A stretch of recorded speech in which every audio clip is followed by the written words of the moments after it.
Hey, Pretty Girl Club. So, I want to talk about Serena Williams looking like a different person. And I've noticed this pattern where dark skinned black women, they will complain about being a dark skinned black woman. They will not validate the beauty of other dark skinned black women. Same thing with the men, with the unambiguous dark skinned black men. They won't validate the beauty of dark skinned black women. Then they turn around and they're shocked and angry when people no longer want to be a part of the dark skinned community.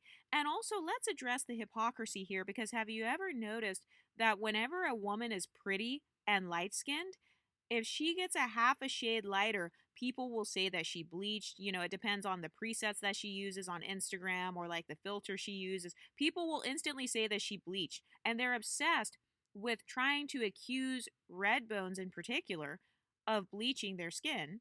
And the reason they're doing that is because you're pretty. They want you to be their representation. Why are they so obsessed with saying that Beyonce or Megan Good are bleachers or like, I don't know, Stacey Dash, all these different types of women, like pretty much anyone who is light skinned, they're always saying that they're a bleacher. Why? Because they want those women to be dark skinned. They want those women to represent dark skinned black women. So, of course, they're going to call them bleachers because what they're really trying to say is that pretty woman that you are putting on a pedestal, she's actually dark skinned like me. She actually looks like me. So you're calling her pretty, but you need to also acknowledge that she's dark skinned. So I've noticed that that's one of the patterns that they have. But a second pattern that they have, though, is they don't validate the beauty of their own fellow dark skinned black people. And so if you come online and you talk about how much it sucks being a dark skinned black woman, and you talk about how you're at the bottom socially, and you basically make it look like being a dark skinned black woman is like living in a social hell, I don't understand how you would be so shocked when women like Serena Williams are like, oh, okay, well then fuck this shit. I'm out. I'm out of here then. I'm not doing this shit. I don't want to represent this. I'm trying to social climb. So then fuck it. I'm just not going to be dark skinned.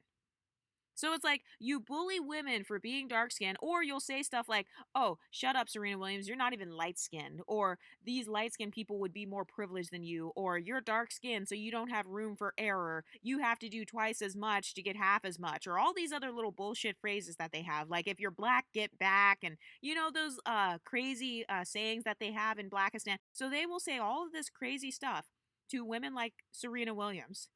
They will call her a man. I remember when I was growing up, a lot of people were calling Serena Williams a man. They were saying she looks masculine. They were saying she looks ugly. It was both black men and black women saying stuff like this about her. So they were saying she looks ugly and she looks masculine. In fact, if you tell an unambiguous black woman that she looks like Serena Williams, she is going to be insulted. So that's how you know that a lot of them don't actually think that Serena Williams is pretty. Like if you were to walk up to an unambiguous black woman right now and say, "Oh my god, you look exactly like Serena Williams. You look exactly like Venus Williams." They would probably feel insulted, or they would be looking at you with the side eye like, "What do you mean by that?" Like, "Oh yeah, she's pretty, but I don't look like her." Anyone that black women don't want to look like, they don't want to look like her because they don't think she's pretty.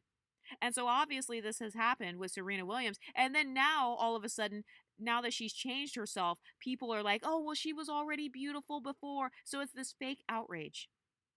It's the same old fashioned fake outrage. And also, Serena Williams is a swirler. She's trying to get into the white community. Oh, by the way, her marriage is hypogamous. So this is another hypocrisy. A lot of unambiguous black women, they promote swirling and getting into the white community, and then all of these icons that they're looking up to, like, oh, she married a white man, she married a white man, and she married a white man. It's like, sis, she's in a hypogamous marriage with that white man. He literally has less money than her. He has less fame and notoriety than her. So she is making sacrifices to even be in that marriage to begin with. This guy doesn't even look like he's really into her from what I've seen. I don't really see them being affectionate or anything like that, but hey, I could be wrong. I don't know. So it's like these women in the black community, they are going into multicultural spaces. They want access to what we have access to over here in the exotical space. We have access to multicultural spaces because we were raised multicultural, or maybe in some cases you guys are born mixed race. You have a white dad, you have a white grandpa, or something like that. So you already have proximity to other cultures. But for a lot of unambiguous black women who were raised in all black communities, they were not exposed to the white community a lot. You know, they weren't exposed to the Hispanic community or the Arab community. So a lot of these women, they're spending hours watching content on YouTube about how to interact with Indian men, how to interact with Hispanic men, you know, how to vet men, how to vet your way to find your non-black Prince Charming so you can live happily ever after.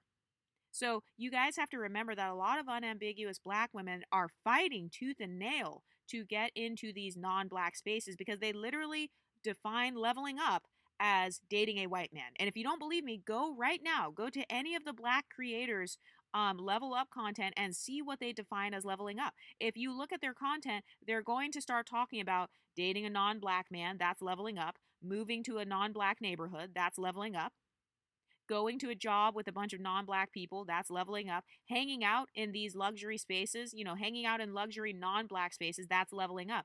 Anywhere where there are black men, for example, they're going to call it dusty. And that's another thing. A lot of them hate their own fathers. You know, they hate their own mothers and fathers. You'll hear them talk about their toxic black mothers. You'll hear these black creators. They'll talk about their mothers being narcissists. They'll talk about their black fathers being horrible. And so it's like, okay, do I really want to listen to advice from someone who literally has a horrible mother, a horrible father, a horrible self-perception, a horrible perception of the world? They think that they're at the bottom, but then somehow they're supposed to teach me how to level up. And then when they define leveling up, it's literally just all based on how to get as much proximity to non-blackness as possible. So this is the subliminal message of a lot of black female content creators, but then they turn around and get shocked when people like Serena Williams actually listen to those messages, and then they're like, oh, okay, so all I have to do is just basically be light-skinned and basically like have more proximity to whiteness. Okay, so then let me just change my hair, let me just make sure I'm as light as possible, and then just be with my white man and live my best life. And then, you know, there's this fake outrage like, oh my God, I can't believe she changed herself. Why would she do that? Well, it's because you implied that that's what she should do. You guys say that being black or being dark skinned keeps you at the bottom.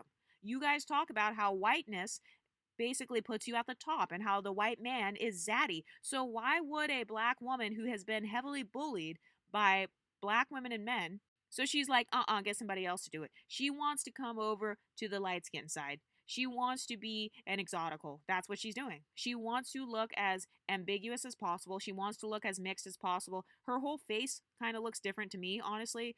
Like her jawline and everything. I don't know if she got buccal fat removal. I don't know if she got that little jaw surgery, you know, the V-line jaw surgery, or if it's a filter. I'm not sure, but one thing I do know is that she certainly does not want to be in the unambiguous community. And then these women, sometimes these women will turn around and say, oh, I'm dark skinned. You know, like Kelly Rowland or Serena Williams. They'll say, oh, I'm dark skinned. I'm chocolate. I've always been chocolate. Okay, so let's do the chocolate test. You guys want to do the paper bag test on light skinned women? Okay, guess what? We're about to do the chocolate test on dark skinned black women. So does this look chocolate to you? Does Serena Williams look chocolate? What are your standards for dark skin? Because you guys have so many strict standards for light skin. Okay, so what's your standard for dark skin? I'm assuming it would be like a chocolatey type of color, right? So why is Serena not matching? Why is she still lighter than the chocolate? So clearly she is not a dark-skinned black woman. Anyway, what do you ladies think? Let me know in the comment section, and I'll talk to you next time. Stay pretty, ladies.